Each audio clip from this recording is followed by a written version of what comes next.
संत ज्ञानेश्वर महाराज आणि संत तुकाराम महाराज यांनी रुजवलेल्या वारकरी संप्रदायाचा महिमा आता 7 समुद्रापार पोहोचला आहे. ज्ञानोबा तुकारामचा जयघोष इंग्लंडच्या भूमीवर दुमदुमला आहे.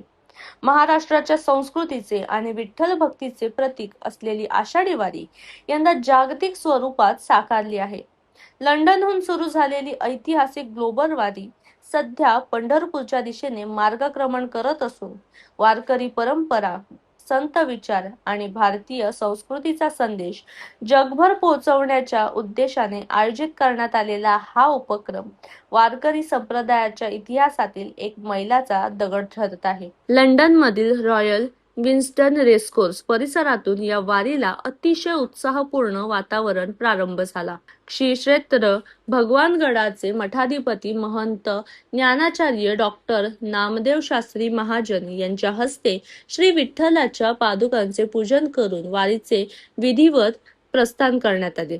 या सोहळ्यासाठी युनायटेड किंगडमसह युरोपमधील विविध देशातील वारकरी, विठ्ठल भक्त, अनिवासी भारतीय आणि मान्यवर मोठ्या संख्येने उपस्थित होते.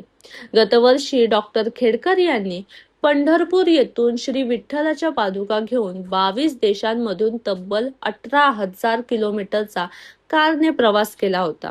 70 दिवस चाललेल्या या यात्रेला मिळालेल्या उत्स्फूर्त प्रतिसादातूनच या ग्लोबल वारीची संकल्पना साकार झाली. आज एक ऐतिहासिक क्षण आपण अनुभवत आहोत. पहिल्यांदाच भारताबाहेरून सुरू होत आहे ग्लोबल वारी, UK टू पंढरपूर रस्त्यामार्गे. आणि या ऐतिहासिक क्षणासाठी भगवानगडांचे महंत डॉक्टर नामदेव महाराज शास्त्री या ठिकाणी आलेले आहेत. त्यांच्या शुभ हस्ते या वारीची सुरुवात झालेली आहे. तर मी बाबांना विनंती करतो की या ऐतिहासिक वारीबद्दल 2 शब्द सांगावे. सगळ्यांना नमस्कार. सगळ्यात पहिल्यांदा सांगतो, हे विठ्ठल मंदिराची इमारत UK मधली आहे आणि अतिशय महत्वाची, अतिशय कष्ट करून एकत्रित येऊन इथं विठ्ठल मंदिर बांधण्यासाठी विकत घेतलेलं आहे. आणि दुसरी महत्वाची गोष्ट, आज प्रस्थान झालेलं आहे लंडन पासून पंढरपूर पर्यंत आणि वर्ल्ड रेकॉर्ड झालेले की इतका महाराष्ट्रीयन वर्ग आणि ढोल ताशाच्या गजरात ज्ञानोबांचं प्रस्थान झालेलं आहे आणि त्याचं सर्टिफिकेट देखील मिळालेलं आहे. इथला जो महाराष्ट्रीयन वर्ग आहे जो एकत्रित जमा झालेला आहे पूर्ण UKचा, आणि तो UKचे येऊन विंडसर रेसकोर्स मध्ये हा कार्यक्रम झालेला आहे. आणि ही विठ्ठल मंदिराची इमारत आहे. आपली संस्कृती भारताबाहेर येऊन टिकवणं, तिला मोठं करणं, यासाठी तरुण वर्ग एकत्रित येऊन त्यांनी मोठं काम केलेलं आहे.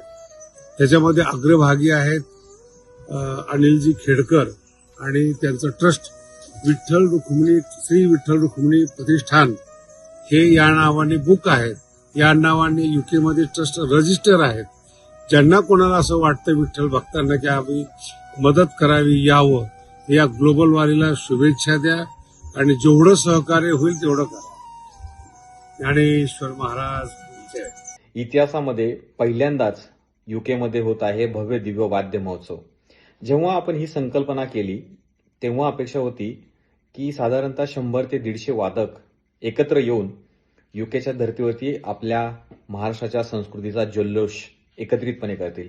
पाहता पाहता लोकांचा प्रतिसाद एवढा येत गेला की मला सांगायला आनंद होतोय.